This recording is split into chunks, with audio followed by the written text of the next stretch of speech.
to the second edition of They Don't Teach Corporate in College Reader Questions Answered.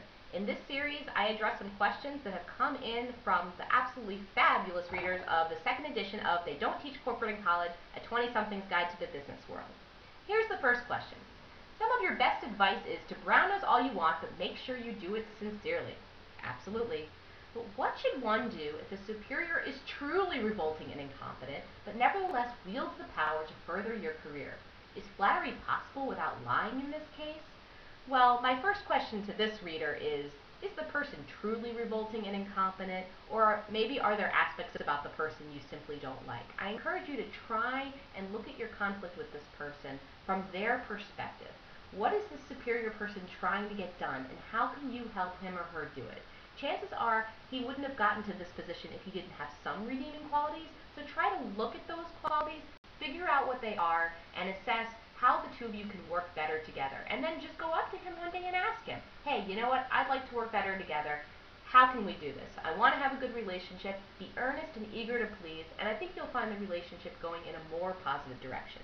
If someone is so horrible that you absolutely can't stand to work with them, then I would try to get yourself out of that situation. Flattery won't get you anywhere, but again, give it a shot before you truly give up on that person. And the second question is, one of my coworkers has contracted a severe case of gopher syndrome. Your advice in the book for sidestepping this situation is excellent, thank you. But what can my colleague do, if anything, to untangle himself from the web of exploitation?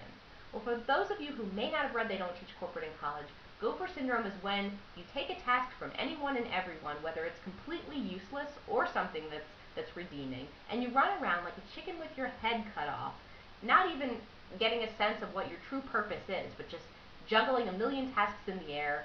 A lot of times they're as silly as getting coffee. And my advice for your friend would be to go to his boss. Ask his boss, you know what, I'd love to know, what are my daily responsibilities in your mind? What do you think I should be focusing on? What are the top 3 priorities? And who are the people who are designated to give me work at this period in time? And actually get that laid out in a concrete fashion.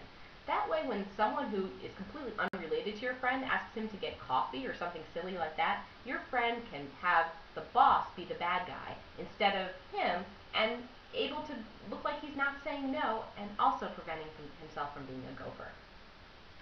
Question number 3. I appreciate your advice to avoid reinventing the wheel when it comes to starting a blog. Can you offer any tips for getting your foot in the door of an established blog or publication? What credentials can someone leverage if they don't have a background in writing?